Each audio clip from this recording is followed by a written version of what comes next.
السلام علیکم ورحمۃ اللہ وبرکاتہ۔ دوستو، امید کرتا ہوں آپ لوگ خیریت سے ہوں گے۔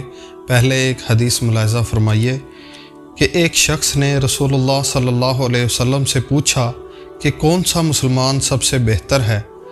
آپ صلی اللہ علیہ وسلم نے فرمایا، جس کی زبان اور ہاتھ سے دوسرے مسلمان محفوظ رہیں۔ یہ کتنی پیاری حدیث میں نے آپ کے سامنے پڑھی ہے۔ اس حدیث کا مقصد کیا ہے؟ اس حدیث کا مطلب کیا ہے؟ اس حدیث کا مطلب یہی ہے اور مقصد یہی ہے کہ ہم اپنی زبانوں سے اور اپنے ہاتھوں سے دوسرے مسلمانوں کو، نہ صرف مسلمانوں کو بلکہ دوسرے انسان بھی ہمارے زبان اور ہاتھ کے شر سے محفوظ رہیں۔ اب ریسنٹلی مولانا طارق جمیل صاحب کے بیٹے کا انتقال ہوا ہے اور مولانا صاحب کا بیان بھی آ چکا ہے کہ میرے بیٹے نے خودکشی نہیں کی ہے، خدارا اس بات کو اس سے نہ منسوب کیجیے۔ تو ریسنٹلی مولانا طارق جمیل صاحب کے بیٹے کا انتقال ہوا ہے اور تمام لوگ ان کو لے کر کے یہ باتیں بنا رہے ہیں کہ انہوں نے خودکشی کی ہے اور انہوں نے خود کو گولی مار دی ہے اور عجیب و غریب قسم کی باتیں بنائی جا رہی ہیں۔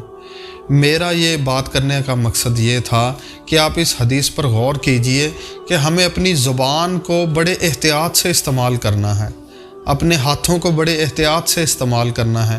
ہماری زبان سے کسی کی یا تو آپ کسی کی دل جوئی کرتے ہیں یا آپ کسی کے دل کو تکلیف پہنچاتے ہیں۔ مولانا طارق جمیل صاحب پچھلے کئی سالوں سے اسلام کی خدمت کر رہے ہیں، انسانیت کی خدمت کر رہے ہیں، مسلمانوں کی خدمت کر رہے ہیں۔ کیا ہم ان کو اس بات کا یہ صلاح دیں گے کہ ان کے بیٹے کو لے کر کے ہم باتیں بنائیں گے اور ہم یہ سوچیں گے کہ ایک عالم دین کے بیٹے نے خودکشی کر لی، یہ مولانا صاحب ہمیں تو تبلیغ کر رہے ہیں، ہمیں تو دین کی دعوت دیتے ہیں اور ان کے اپنے گھر میں دیکھو کیا پک رہا تھا، اپنے گھر میں پتنی کیا کھچڑی پکی ہوئی تھی۔ تو یہ ساری باتیں بڑی فضول قسم کی باتیں ہیں۔ ہمیں مسلمانوں کو، ہمیں خصوصاً بالخصوص جو ہم پاکستانی ہیں، ہمیں پاکستانیوں کو اس بات سے بچنا چاہیے کہ ہم بجائے کہ ان کی خدمات کی معترف ہوں، ہم ان پر الٹا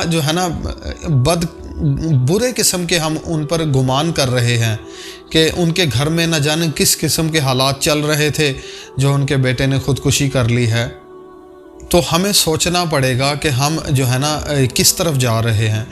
یہاں پر اگر کوئی شخص آ کر کے توبہ کر لیتا ہے، اللہ تعالیٰ سے صلح کر لیتا ہے، تو ہم اسے کہتے ہیں کہ 100 چوہے کھا کر بلی حج کو چلی۔ یہ کوئی انسانیت نہیں ہے۔ آپ کی چھوٹی سی بات بھی اگر کسی کی دل آزاری کر دیتی ہے تو یقیناً اس کی بہت بھاری قیمت آپ کو دنیا میں بھی چکانی پڑتی ہے اور آخرت میں تو آپ نے اس کی قیمت چکانی ہے۔ تو دعا کریں اللہ تعالیٰ ہمیں عمل کی توفیق عطا فرمائے۔ کوشش کریں خاموش رہیں، کہ انسان کو چاہیے کہ وہ زبان سے اچھی بات کہے یا خاموش رہے۔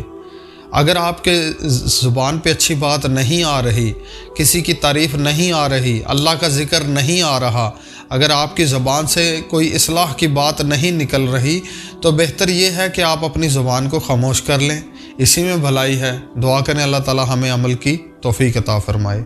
السلام علیکم ورحمۃ اللہ وبرکاتہ۔